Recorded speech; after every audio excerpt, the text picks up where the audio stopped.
What's up, guys? Welcome to the Real Christian Show. My name is Ben Petch, and I'm your host. Guys, we're really excited because we have an amazing interview today. But if you're new to the Real Christian Show, let me tell you kind of like what to expect. We have 4 formats that we do. Interviews every single week of different people that I do believe they're a great example, and they just keep it very real in their faith, in their lifestyle, in their mindset that you guys can learn from. Then it's a solo episode of myself just talking about life, mindset, entrepreneurship, and personal skills, social media, and just specific stuff. It's like about 5, 10, 15 minutes, very short ones, but just very raw and real. And then we do Q&As, and most people ask me the questions directly on Instagram, and whenever we're having like conversation stuff, then I just make a video or a podcast about it. And then the other one that we do is current events. We do that one like probably once a month, twice a month with Phil Lyman. Last time we talked about what happened with Musk, Trump, everything with Iran, and the whole 9 yards of what's happening in the world. And it's very just pretty good because this dude knows a lot about policy and everything. So you guys can get a pretty good perspective from him. But yeah, today we're going to do an interview one, and we have a really special guest, Jess Berry in the house. How you doing, girl? Hey, I'm good. Thanks for having me on. I'm excited. Yeah, well, I'm excited to talk to you. We've met, when did we meet? Oh, it's probably like a year ago in martial arts. Was it a year ago? Maybe like Yeah, why don't you tell a story how we met, 7 Jess? months. How did we meet? Yeah, well, I showed up to a what was it, Muay Thai class while I was in town for some military training, and then you were there. But I think I'd followed you like on Instagram, and we like had knew each other from there from a different gym that Yeah, I used to train at. So then I was like, yeah. oh, I recognize you. Like, what's up? Then we were sparring, and Jess was kicking my Yeah. butt. You got me with a pretty good punch, and it was after I was recovering from a concussion, and like you hit me pretty good. I was like, oh shoot. Oh, were you? Yeah, My bad. I didn't communicate that, so that was my bad. It's very humbling when a girl can actually kick your butt. It's a very humbling experience. I was at the gym a couple weeks ago here in St. George, and like this older woman, she was like, I think she fights. I think she's a pro with her husband or something. And she was like, "Oh, don't hurt me." And I'm like, "All right." And she was just whipping me. It was so disrespectful. I'm like it was pissing me off because I'm like, dude, like Yeah, we were going live and she was just going at it. I'm like, gosh dang, dude. that's awesome. But it's funny. I think martial arts is a great skills for girls to do. Have you had a recent fight? I just did a jiu-jitsu comp this last weekend. Actually, is Jiu-Jitsu World League. Lost my What'd you first do? match. Won the second one and took third. So That's it good. was really good. Yeah, it was especially good for the experience of noticing the different mindsets that I was in for that first one. I thought I was like, oh yeah, like I'm good, like let's go, I'm ready. But like after I lost and I had that second match, like I really like shifted my mindset into that like war mentality and like just go, don't like wait for them to do something first. Like you gotta be first. And so that was the biggest takeaway that I took from that. That's good. When are you fighting MMA? Hopefully, end of this year, maybe beginning of next year, but I'm going to do a few more Muay Thai fights, and so hopefully I'll have one of those in the next month or two. Okay, when was your last Muay Thai fight? That one was about a year ago, and then I got 2 concussions last year, so it took me out of competing for about a year, but I've just been practicing and training, in the meantime. So I'm back to get like normal now. I can work Okay. out without feeling like dead. Let me ask you So, the first question, Jess. Why do you train? Why do you fight? that's It's a not a really good very, question. I would say, feminine sport. A lot of people think Right, that. Or, right. when it's more of a masculine, fighting and stuff. But why did you choose to do that? I feel like I've always been drawn to the space of martial arts. Actually, when I was in 3rd grade, I did an after-school jiu-jitsu class, and during that time, I'm sure we'll dive into this, but during that time in my life, I was experiencing a lot of sexual abuse, neglect out in my home life, and that class, like, that was the best part of my life. Like, it made me feel like alive and like excited about life. I loved it so much, and then we ended up moving and kind of forgot about jiu-jitsu until college, where I saw they offered it as an elective, and I was like, oh, I remember like really liking that. So I In just college? yeah, UVU, they had a Really? jujitsu class. I'm like, oh yeah, yeah. I don't know if they still do it, but I just signed up and I was like, oh yes, like I love this. And then I ended up joining local gym to continue training after that semester, and then I saw like the fight team practicing, and I hadn't ever done any striking, but I'm like, oh, like I feel like I want to do that, and so yeah, started doing that, and I noticed a pattern where like I just kept feeling drawn into this space of martial arts, and I ended up like quitting my corporate job like 2 years ago and moving states to just focus on like training and competing, and so you know at the very core of it, I really just feel like it's just I'm naturally drawn to it. It's my intuition. I feel like it's where God wants me to be able to work through me to fulfill my bigger purpose. Okay, but what's the And real reason though? Like behind it? what? Of What? like, Do I don't you know. want I'm me to just say I got like maybe I'm anger wrong. issues or Asking something? questions because I do think that yeah, like oh, I was drawn to it fighting, but do you think there's a part of you that also did it because there was an empty space inside? There was some part of you that didn't feel safe, didn't feel protected, or some hurt, something more emotional that you're like, dude, if I can become more tough and heal from this, fighting can help me some sort of way, or am I wrong? Yeah, no, I'm sure like there's that element to it. It never like consciously like that's not the conscious reason why I was like, Okay. I wasn't like, oh, I want to defend myself. Like I never had that thought. I was just like, oh, I just want to do this. It seems fun. But through like showing up in that space, like oh for sure, I developed that confidence and like self awareness and challenged myself through like getting triggered, like rolling with guys, like at my, like your body remembers all the trauma that you've been through, and so I'd like be freaking out. I'm like what's going on? Even though I know I'm like safe, like yeah, this guy's not trying to like come at me or whatever. It's like it's been the biggest avenue of healing in my life, and so Why? that's why. Yeah. Oh, because it's really like it's provided a space of challenge, of creativity, of community and connection. All of those elements are super important in the healing process, I feel like, and helping me to really connect with like my true self. And so yeah, I think anyone can find that space. It doesn't have to be through martial arts, but like, some people like painting or writing or Mm. running, or it's that activity that puts you in that flow state where you're constantly challenging yourself and working to break those patterns that kept you at one point safe, but they're no longer serving you. I always say that weak men hurt women.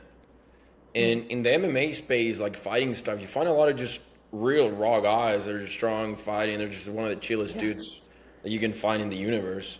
Yeah. Do you think by fighting in MMA and being in that environment, you also healed maybe a relationship that you had with men in general? Oh yeah, 100%. Like there are so many. Yeah, I want to talk about that for a minute. I want to hear your experience with Yeah, that. yeah. There's so many just amazing men that I've met through the martial arts community, like the nicest, most genuine, down to earth guys, and I feel like it's because they are showing up to that space where they're consistently working on themselves and interacting with other people, learning how to interact with like yeah, like other guys, but also like women too. Like you gotta approach the situation differently when you're rolling like with a girl who weighs like 150 pounds less than you. Like you're building that awareness and also like interpersonal skills. But I don't know. I think no matter if you're a guy or a girl and you're in that martial arts space, you are like connecting with yourself, and the more that you're connected with who you really are, you're able to show up in a way that like provides that like safe connecting space for other people as well. And I mean, I think it was funny. You mentioned like that emotional side of training with martial arts, and my friend the other day was like, I'm thinking about fighting and stuff. I have a lot of anger, that I just want to get out. And I was like, well, I like to see it. It's more of like energy, because like yeah, it's good to like release that anger through like hitting a bag or something, but if you like show up in a fight or a competition and you're doing that from a space of anger, you're not gonna like perform to your best. It's more about Yeah. harnessing that emotion or like the energy, you know, that like rawness and drive that comes underneath that. Yeah. So I want to talk about your past and what you've gone through. I know that's a lot of things that you help women with. That's what you were doing back in the day with your retreats and everything and all that stuff. I don't know if you're really open about like that stage in yeah. your life and what happened Yeah, specifically. and I'll tell you why, because I feel like we're all like we all have experiences in our lives, and if you work through something and you're able to heal and come out and use that experience like in a way that helps other people, like why wouldn't you? If you've gone through something Yeah. and you have been able to heal and you keep your mouth shut, like you're hurting other people like inadvertently. Like there's a reason Yeah. why you've gone through that. Like it was given to you. And not like Yeah. it wasn't like God told had my dad like molest me for 9 years because like that, you know, like I So it think was God something with your dad. allows. Yeah, so I grew up Yeah. being molested by my dad for about like 9 years. During that time, like my parents got divorced as well. Had to go on visitations between my mom's and my dad's for like off and on for a few years. And so when I was like 6 years old, we lived in Wisconsin, and it's me, my mom, my dad, and three brothers. And my mom ended up Were you the packing oldest or me, youngest, middle, or what? one older, two younger brothers. So while he was Okay. gone, we all like got in the car. My mom packed us up. We're all like 2 years apart. So yeah, I was like 6 years old, and we drove. My mom drove us like out to Utah to live with her parents. And then, you know, long story short, he ended up moving to Utah, and they got divorced, but we had to go on visits. And so my mom like ended up moving us because she had that awakening moment within herself where she was like, oh, like this is kind of what's going on. Like you know, we're not gonna survive if we continue living like this, because you know he was abusive in like every way to all of us. And so To your yeah, brothers too? yeah, Really? yeah, and her, you know, even when you're married, you can still experience that. Oh, Yeah, yeah. being treated badly. So, anyways, he ended up moving out. They got divorced. My mom knew stuff was going on, but the courts couldn't do anything until there was proof. They couldn't intervene. So that proof, part of it was me speaking up after an experience when I was 9. I told my mom some stuff that had happened on a overnight sailboating trip where I was molested, and you know she is able to, you know, say thank you for telling me, and made phone calls and one thing to the next. That was the last time I ever saw him, was when I was 9. My brothers had to continue seeing him with supervised visits for a while, which, you know, I'm sure was super confusing to them because they're like going through a lot of shit too. But yeah, so anyways, some more stuff surfaced. Somebody, my mom, like, we don't know who made this call, but they ended up calling the authorities about something that my dad had told them that he did to us when we lived in California. And so that led to him being taken to the California state prison. And then he ended up losing parental rights. He was only in prison for like a few years and got out. Pretty sure it was on like good behavior. But he got out and was on parole for a little bit. And so this was when I was in high school. So at that time, like I'm just living life, and then I'm like, okay, so my dad's like getting off parole. I didn't know if he was gonna like come trying to find me and like do something, like if he's gonna show up at my school. You know, because me speaking up, like that really, I feel like I was kind of responsible for him going Yeah. to jail and all this Yeah. stuff, right? But yeah, so we had like I remember we had a little safety meeting, like me and my older brother and my boyfriend at the time were like, okay, like if he shows up, like this is what you got to do, you know. And I told my employers, like, look out for this person, like this is his truck, this is what he's driving. So he's a registered sex offender, and so with that information, like we knew he had moved back to Utah, like within like an hour of where we lived. So that was like, okay, I'm kind of in constant survival mode. Like I don't know if he's gonna show up or if I'm gonna see him. So Yeah, for a long time, you're I was in constantly that like, in fear. yeah, yeah, I was in that constant state of fear until like I really dove into my own like personal healing journey, and I started to like stop giving him that power over me, because I was I was still letting him like control me in my mind, even though he wasn't there physically. I was still like, yeah, I was still attached to But him that did way. you have like any interaction with him after he got out of prison? No, Nothing. I haven't. Yeah, never talked to him or anything since then. So How did that's rough. How did that translate it into your relationships? Because yeah, you think that's about like, it's your dad, it's somebody close to you, which is supposed to provide and protect you and like treat you the mm-hmm, best. So then, like, if somebody like that can do that to you, is like, what do I expect from everybody else that I wasn't raised right, with? So right. how did that translate into friendships, relationships, romantic stuff, and whatever? Yeah, it's definitely impacted um, that ability to be vulnerable with people.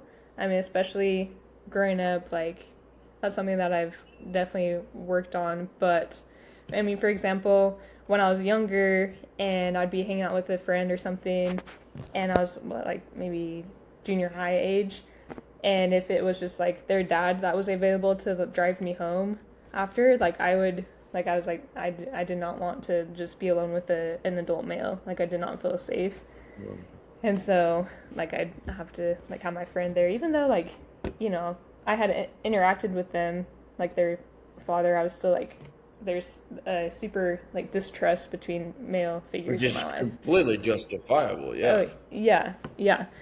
So then, and it's interesting, I actually didn't use or think the word dad for, like, probably almost 9 years, like until I was like 17 or Right. 18. Like I just like there was just such trauma in there. I was just like would find every way to like work around that word. It's Avoided. kind of like when you learn a different language, you have to find your way like around the word that's not coming out. But anyways, So would you say that so for years you had like a bad relationship with just men in general too? yeah, yeah, just men in general. Um, I I was able to I started dating in like high school, but I I think we're drawn to what we're used to, and I Yeah. didn't. Yeah, that happens a lot, sadly. Yes. It really does. It's like the Yeah. only thing you know. You Yeah. repeat the You're like this. patterns for sure. Yeah. Mhm. And it's like, yeah, you feel like this is what, or I did. I felt like this is what I'm used to, this is what I am worth, this is what I deserve. And so I allowed people into my life that treated me in a way that kept me feeling how I was used to feeling. So, um, yeah, like, yeah, in just different ways. But also, I outsourced a lot of my healing. Like, I tried to fix everyone around me instead of diving into my own issues. And so that led to me being in relationships where I was like, I felt like I was like their mom. I was like, come on, like I see your potential. You can like do this and this and this, and then it would like try to make me, like I try to make myself feel better by fixing other people, until I like realized, okay, no, I actually gotta like dive into myself, and I'm attracting this caliber of person. And so if I actually want to be Well, treated, let me cut you off for a minute. Just I yeah, think even the language that you're using is so important because it's a sad reality, especially here. Like I'm probably 95. I would even say more, dude. Probably 98, 99% of women, at least in my personal experience that I've met, yeah, at some point in their life, they experience some sort of mental, sexual, physical abuse in some sort of way. And it's yeah, kind of like a sad reality that it's a lot of women, they experience this. Now, the problem with this, what I've realized is that a lot of them, even though, yeah, they face some sort of abuse or whatever, but I do know there's a lot of ways that you can also avoid it and learn from the situation yeah, and trying to, learn from it, not do the same things again. And you use this word, I allowed people into my life. I invited certain people in my life. And that's very important because regardless that maybe you were a victim growing up. You were a victim because that's what happened. You were part of a victim. You had an abusive guy, and you were a victim. But there's a shift, and I don't know when that happened in your life. That I'm pretty sure you took some ownership, some accountability, and some responsibility. That you're like, you know what? I can still control who comes into my life and my experience. And I just want to pinpoint that because I think that's very important because a lot of girls, they keep playing the victim, and I'm not trying to not be empathetic with them or whatever, but like having that mentality of like, yeah, they abused me, they did this, and blaming everybody else. What that allows is that there's no power coming back to me, meaning I have no control, and I'm just somebody that is same thing with the wind, depending on the day and external stuff. That's how I react, which I think that's a problem. But you know what I'm trying to say? There was a shift in your life. Pretty sure that you were like, okay, I was a victim, but I still can decide if I want to keep being a victim, if this is going to affect me or not, or I can overcome these years of things that I've gone through in my life, if that makes sense. Oh yeah, 100%. I think like that shift from the victim mentality to being like the victor of your life story, like that is such an important shift, and that's what I've built my my personal brand around is that shifting into who you really are and what you're worthy and capable of. And a huge part of that is taking accountability and responsibility for how you're showing up. I've always had a mentality like as long as like I can remember, it doesn't matter what happens to you, it matters what you do about it. Like I remember telling my friend that in like start? Elementary school. Like in elementary school I was thinking that, like I was just like, yeah, like if there's one lesson in life that I've learned so far, like that's what it would be. So I don't know where that came from. I think probably a big part of that was seeing my mom and her example of just like having the courage. That's what I was gonna ask you. Yeah, to like move us to like she'd get up at like 3 a.m., go to work, come back, get us to school, go back to work, come home to be with us in the evening. And even though like she had a whole lot of stuff that she was dealing with, like she was trying her best to make the best out of the situation. So. Yeah. Let me ask you this then. Let's say somebody in this podcast, they're listening to this video. So it's a woman. It's a girl that's been through abuse, sexual stuff, physical stuff, verbal stuff, and is still in that mindset and doesn't know what to do to overcome. Where do they start? Give me some like 3-5 practical things they can actually do to get out of that situation mentally, physically, whatever. Yeah. I'm glad that you asked this. This is something I'm super passionate about is 3 steps. First one is letting go. Second one is leaning in. The last one is looking up. So first is letting go of that pain, the stories, the limiting beliefs that we're still telling ourselves. And so doing that through practicing forgiveness, through finding things that bring you actual peace, like not avoidance, not disconnect, but, like sitting in nature, journaling, different like mindfulness practices to allow you to really develop a space of stillness and peace within. So once you get into that space, you're able to start leaning into your fear and what is holding you back. So when you start to lean into your fears instead of running away from them, that's where you're going to actually like fall in love with yourself. Once you fall in love with yourself, you want to challenge yourself to grow and develop yourself mentally, physically, emotionally, spiritually, like in all the areas, because that allows you to really connect with who you actually are and to stop identifying with the trauma or what's happened to you.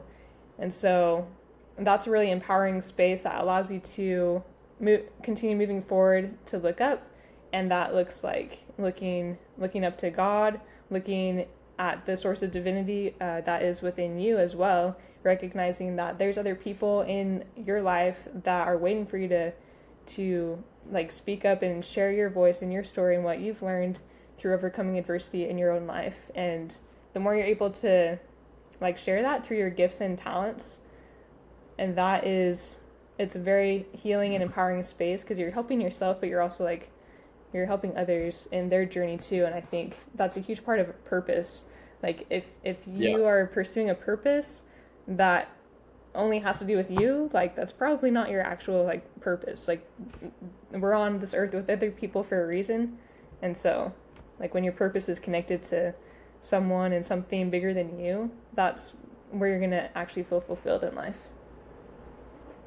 You mentioned the sorry, it's cutting off a little bit. I don't know if you can. I don't know if it's my Wi-Fi or your Wi-Fi, but in the. Can you hear me Yeah, well? I'm seeing it's like trying to reconnect, but I got like 3 bars, so Oh, there are. Okay, we can still go. I can still see you like a little bit. You mentioned the first step, which is the forgiveness part of it. And this is my question that I have for you. Did you ever mm-hmm. forgive your dad? Yeah, and that's not a, it wasn't a one-time event. I think that's something that limits people is when you have that mentality of forgiveness being a one-time event. There was a time in high school where I went out to the Salt Lake, which is where I was last molested, and I just went out there and I just felt to, like I picked up a big rock and just imagined like my dad being there and what I would say to him. And I just held the rock and I said the stuff and just was in the moment, and then I just let the rock go, kind of as a way to symbolize and get that energy flowing and out of me. And that was a big first step in the process of forgiveness, was to move that energy and get it out of me. But of course there have been times throughout my life where I remembered something and I got really upset or angry or triggered or whatever, and it'd bring up like that energy again, and so I had to consciously choose to forgive him again. And I think it's just a continual process, and it gets I don't know if it gets easier, but like it just gets more like, you just get kind of like faster at it. It gets like more manageable. You're just like, okay, I recognize like, my mind or my body wants to hold on to this anger or this pain, but like I don't actually want to do that, because I value the freedom and the peace that forgiveness brings more than I do holding on to that pain. Did you ever struggle with like suicidal stuff? I did I did a lot in probably like 5-6 years ago. I was finishing my bachelor's degree and I was working like 3 jobs. I was taking like 18 credit classes. I had a relationship that was very like emotional, roller coaster-esque, and I was like just totally disconnected from myself. I was actually like in a state of self-abandonment, and there was a time where I was talking with my boyfriend, and it was like right before he left on his LDS mission, which was a huge trigger for me. I like that abandonment wound. I was like, oh my gosh, like the person I was like I've been vulnerable with and that I really care about and love, and he's supposed to be there for me, like he's just peace out for 2 years and he's not gonna be able to talk to me and all this stuff. So anyways, I was like in a state of panic or whatever, but he said, we were like in the parking lot, and he was like, if you loved me, you would, I don't even know what he said after that, but I was just in a state of total Wait like for me. yeah, or yeah, dude, I honestly don't remember what he said, because I like my mind, I swear it just like shut off after that, because I was like, are you kidding me? Like I love, like in my mind I was like, I love you so much, I've done this and this and this, and like how can you not even understand like that I love you, like I've given everything. And then I was just like, I'm done, like I can't do this. So I turned and I just like walked across this really busy street, and there were cars coming, and like I did not care in that moment if like I got hit or not. And so yeah, I mean, I made it to the other side, and it's like a big like theatrical moment looking back, but I was just like totally helpless. I just like fell to the ground on the other side, and I felt so alone. And yeah, that was a really hard time. Just totally did not want to be there anymore. Like, there'd be times where I'd just be driving in the car and look up and just be like, why am I here? And I remember this one time, my boyfriend was driving, and it was like at night, and I was like looking up at the moon. I was like, please, like I just want to come home. Like I'm done. And I just felt God saying to me like not yet, like it's it's not time. And so I was like, okay. Like I don't know what else I'm supposed to be doing right now, but yeah, I do feel like my relationship with God has really gotten me through a lot of the adversity in my life, including those times of suicidal ideation. How? That was going to be my question. What role did God and Christ played in your life through all this stuff? Yeah, so my relationship with God, with Christ, I I've always had the mentality or ability to see that God is separate than man. I think it's easy for people to experience adversity at the hand of somebody else, whether it's a man or woman, but like a human being, right? And equate that to God, um, and be angry at God. But like God has always been a source of hope for me. I saw him as like a separate father figure, and Yeah. I grew up in the LDS Church, the Mormon religion, and like I was just always taught from when I was little that I had a heavenly Father who loved me and cared about me, and so like that was really helpful, like differentiating that even though my earthly dad is not the Was he ideal father LDS? figure. Yeah, yeah. We would go to church Really? with him. Yeah, which is just crazy. Like, yeah, show up, go to church, That's look like we're insane. a I happy mean, that family, happens and then go everywhere, home to be and honest. It's just like, yeah. I think a lot of weak men, they hide behind their faith in God and Christ. And Mm, I've seen that in so many religions and different faiths and stuff. It's just like right. a Yeah. two-faced personality thing that they have. Yeah. Yeah. So when Exactly. did you stop going to church? Or did you ever stop? Or Um. no? Yeah. With the LDS Church, I stopped going when I was like 23 when I came back home from the military. Like my initial How old are you training right with the now? military. I'm 27, so that was about 5 years ago. So then I guess all the suicidal stuff happened like 7 or 8 years ago. But um, yeah, I just got to this point where I felt like I really started to look inward and examine, did I believe what I believed because it's what I had just been told my whole life, or it's because like I actually believed that. And for me, I just feel like I had to step away to really like connect Explore with, yourself a little bit more. yeah, just like what does my relationship with God actually look like? Like, do I believe Yeah. in God or do I believe in like the church? Where does my faith actually lie? And honestly, just like over the years, how I see religion now is just, I think it's a vessel for expressing one's faith. I think there's different vessels on the earth at this time, and some like resonate with different people, and that's totally cool. Like that's good for them. Um, and I think we're able to like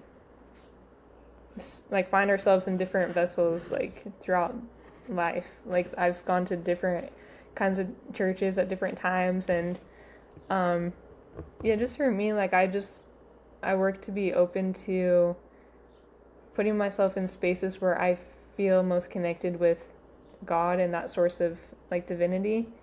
And sometimes Yeah. it's just going in the mountains. Like I feel much closer to God sometimes out in the middle of nowhere with I agree. nobody, Yeah.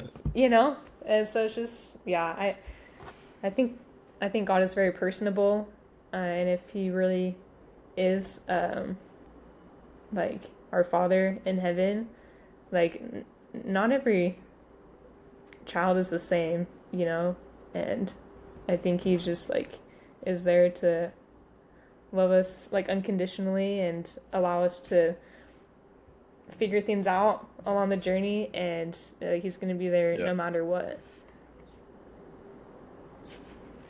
Yeah. He has a. We're all freaking different. These world would suck if we all be like equal and the same personalities, same values, I and know. everything. It'd Yeah, be kind of I know. wild. Yeah. I Yeah. just think about like a lot of people like me. We'll always be at a war, pretty stubborn. But no, I agree. I think there's a point in your life that you do have to challenge your beliefs and why you do what you do. And why you believe what you believe in and stuff. Yeah. And do you think you got a lot of like your faith and your relationship with God from the LDS too, from the church, like growing up? Like how you see God, how you see Christ, your relationship with Him? Or did you acquire throughout the years when you Right. left the church until when you were 23, like other stuff from Him? Hmm. Yeah, that's a good question. I would say like hmm, like the initial framework of how I see God, and like seeing God as like, there's Heavenly Father, there's Jesus Christ, there's the Holy Ghost. Like I still like see that like differentiation. Um and when I left the church and since then, I feel like I see things a little bit more like spatially, if that makes sense, like more of like a power or like an energy, like something bigger than myself. And honestly, words are so interesting. I think there's so many different ways to say the same thing, like whether it's like the Yeah. universe or God or the divine. It's like I feel like it's all like the same thing. It just depends on how you like frame it. So Yeah. I don't know if that makes sense. Yeah. No, it does. Hey, going back to Yeah. what you were talking about forgiveness with your dad and stuff, did you forgive your mom too? Because I think there's some sort of, Mm, and I went through kind of like similar progress that I understand that it's always not just, like everybody has responsibility in some sort of way. I think in a lot of relationships, 'cause yeah. I've seen it in my own parents, is yeah, my dad was some sort of way, whatever, but my mom also allowed it too, or tolerated, Right. and then you come to see both point of views, his side, her side, and then the truth always in the middle. But I don't know if you explore that part of you, like your relationship with money and forgiving your mom of like, hey, you also had some accountability, and that's the truth. And Yeah. how did that come to Yeah. play? Yeah, I'm glad that you asked that because I actually never really went down that route until a few years ago. I didn't Oh, I thought you think were I like, had I've never to went down. because I was I like, oh, talk about it. oh Like, yeah, let's dive in. No, yeah, yeah, because I always was like empathizing with my mom and seeing like, okay, I understand why you did what you did. Like I understand you were in this, survival state of mind, and I understand where you're coming from, and so I never was like blaming her for anything. But that really did continue to keep a wedge between us. I think like so I was pretty close with my mom until I was about 9 when I spoke up, and then I don't know exactly why, but things shifted. I just got really like reclusive, and I didn't ever like have that really close relationship with her. I would actually like whenever I would be having a hard time, I would just go in my room, go like lay in bed, put the covers over my head, and she would like come in and try to talk to me, and I just like I like physically could not talk to her like or get words out. I didn't want her to be around me, and yeah, that really was like very difficult because then it kept me in that cycle of like guilt and shame. I'm like, why can't I just talk to my mom? Um, and it wasn't until I really started to look inward and accept myself that I was able to accept her, like actually accept her for where she was at in her, you know, healing journey or how she showed up in different circumstances because I was like holding things against her that I didn't even realize I was holding against her. And so it's like finding that balance between understanding where someone's coming from, but not letting that excuse like what you needed at that time. And so it's been good to recognize, okay, I yeah, actually like did need somebody to show up and raise me emotionally, or like, you know, be there in different ways, and you weren't. And so, like, I forgive you for that.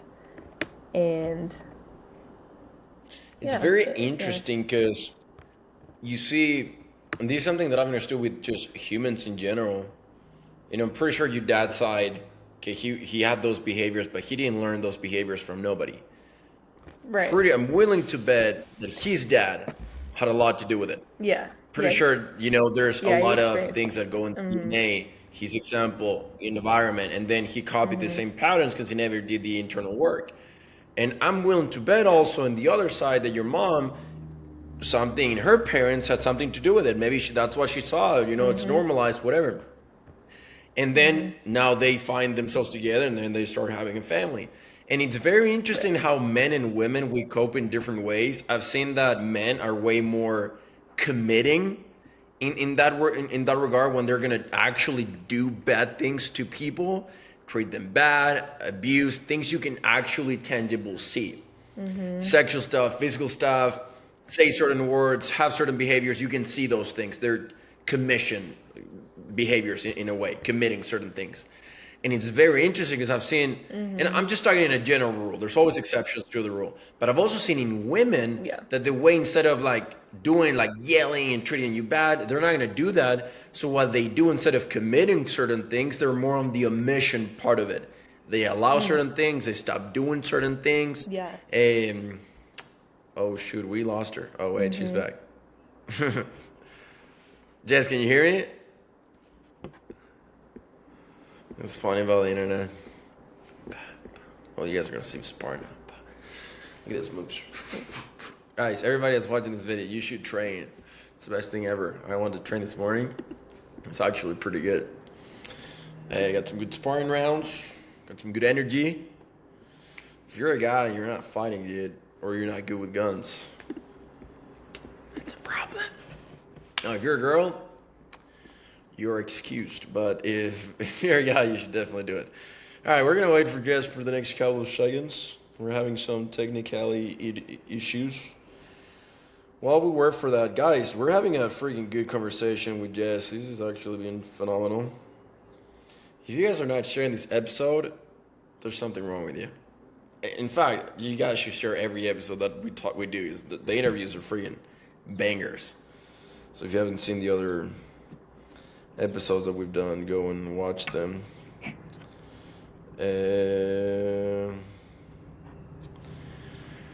Let me see if she's gonna come back. Give me just 1 second.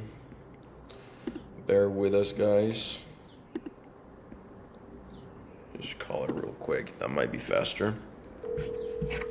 I don't even think I'm gonna cut this part of the interview because this is fun. Hey, Jess, are you there? Hey. I lost you. Okay, just log out and log in again. Okay.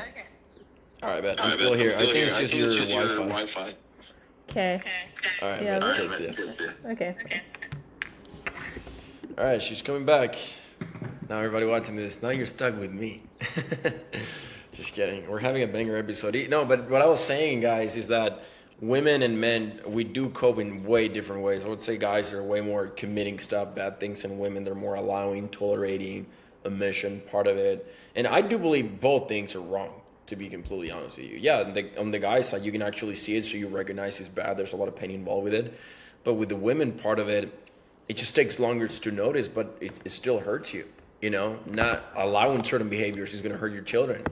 Tolerating certain people, tolerating certain words and certain things is going to hurt somebody else too.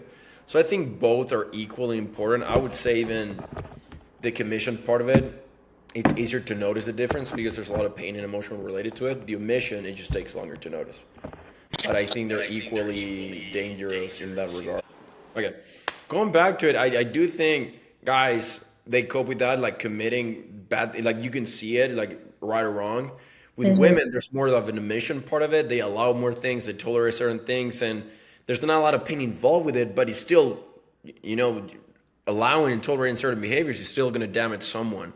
It's very interesting to see how guys, they'll do more things, more guys like drinking, porn, sexual stuff, physical stuff. With the women's side of it, they just, I would say, lower their standards and allow and tolerate more things, And anyway, it's just interesting to see how men and women, we're just different and cope with different things and different personalities.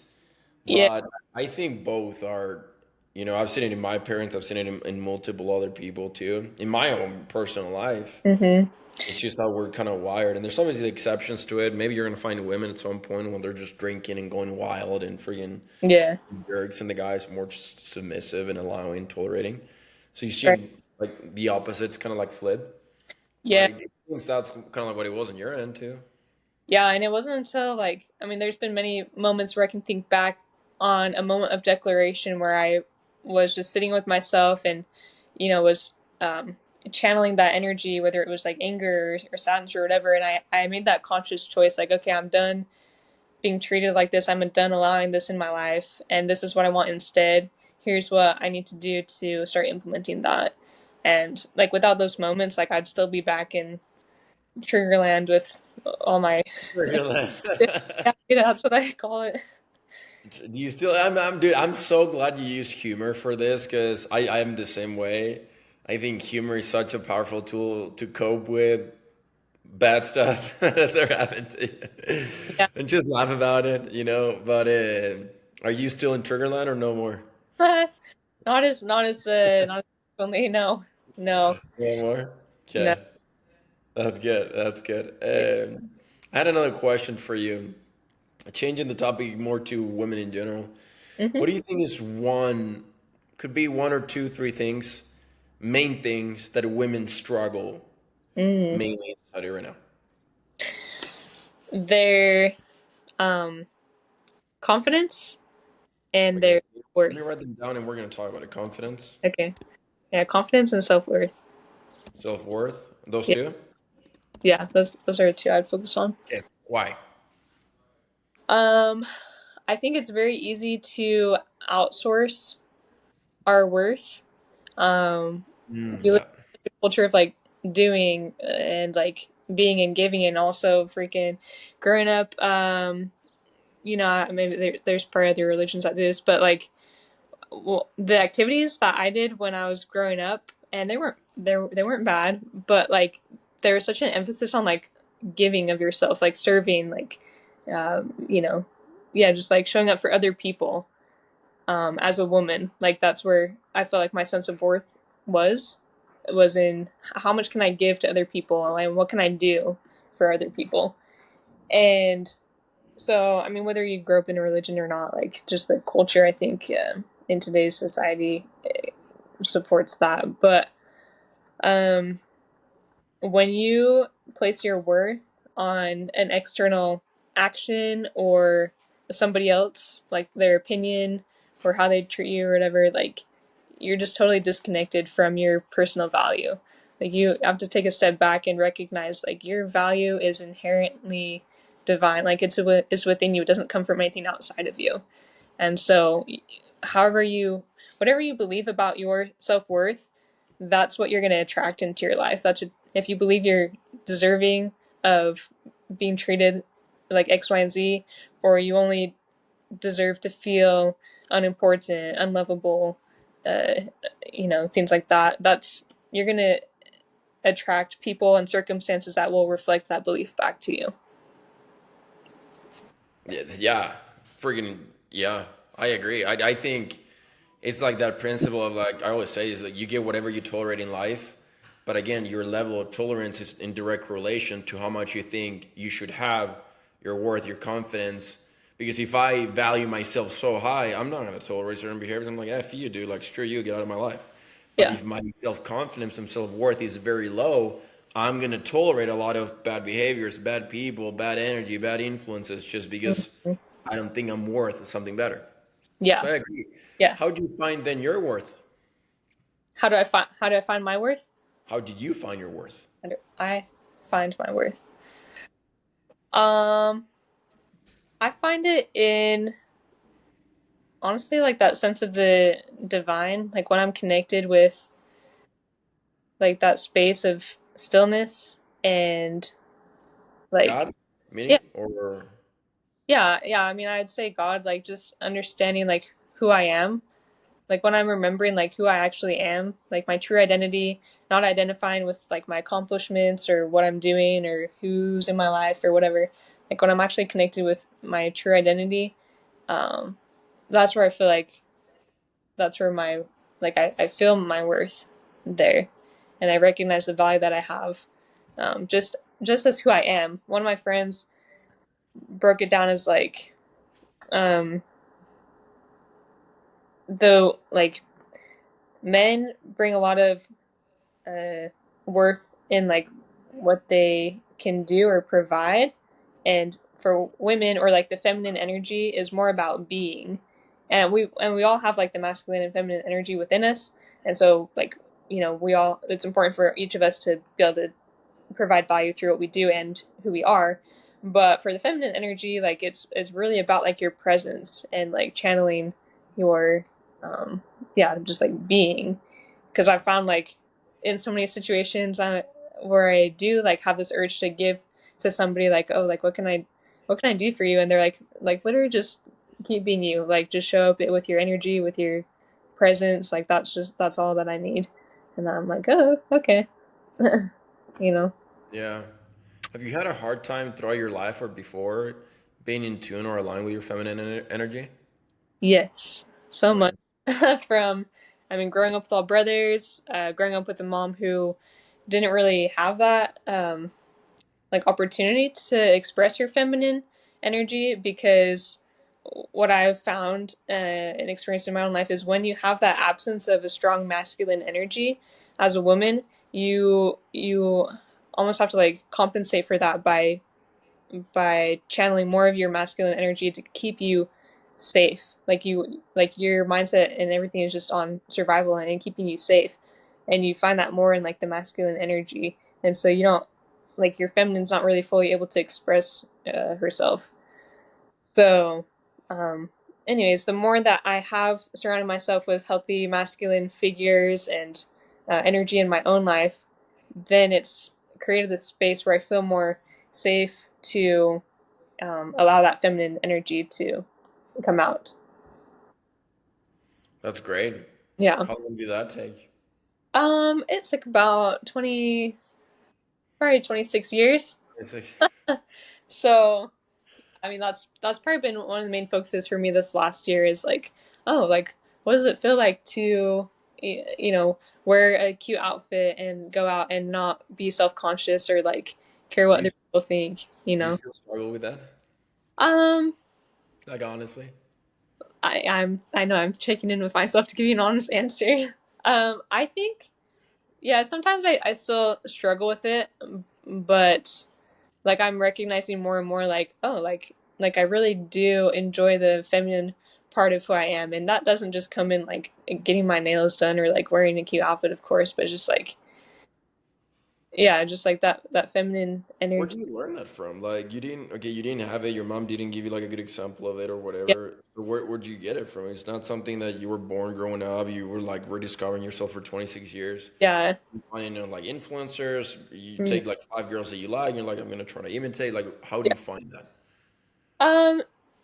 I'd say mostly from like other, like recognizing other females in my life that I'm like drawn to, or I'm like, oh, like I admire this person and how she shows up this way, or like I like her energy. I'm very like, I've always been very sensitive to people's energy, and so like, the past few years where I'm able to clearly identify more of the masculine or feminine and like what that entails, I'm like, oh, I want to, you know be more like this person. um and then the other part is really just like connecting with my truer self, and like the more I'm connected with that, like I can feel like the feminine essence and like the energy and what that feels like. And who would be those three, five different women that you look up to learn that feminine energy from? um I would say one of my good friends, her name's Maria. I started going to church with her and her husband and son back in Utah when I was there, and just like her motherly, like nurturing, like caring side of her has been really helpful, and like her relationship with God, I was able to really like see the feminine energy in that. Um, and I would say one of my other friends, um, her name's Heather. She's been a family friend for a long time, and she's just always been like very like confident, very curious about other people, always like dressed really dressed in a way that like um embodies like her true self. Yeah. One of my friends told me like the way you dress should like reflect your highest self. And when she said that, I was like, oh, that makes sense. Like it's kind of exciting. Like you're like, oh, what does it feel like to actually like be me and like, oh, this like these clothes make me feel more like myself. Anyways, side tangent. If I would live by that rule, I would probably walk naked every day outside. Just be free. That's funny. Like naked, they cry, just just run. No, it is true. I mean, your body and everything external is just a representation of what's inside. So I fully agree with it. Yeah, and then And it's like different too because I like obviously like I'm wearing like a tank top and a snapback, but like that like, that's how I feel like sometimes like that's my true self. Like there's multi fact, yeah, like we're all there's so much to each of us. Like I like just dressing like this, or some days I'm like, oh, I want to hey, embrace. I'm the same way. Like Yeah, I'm wearing a hat, whatever, like yeah, masculine. But if you look at what this hat says, it's dog mom.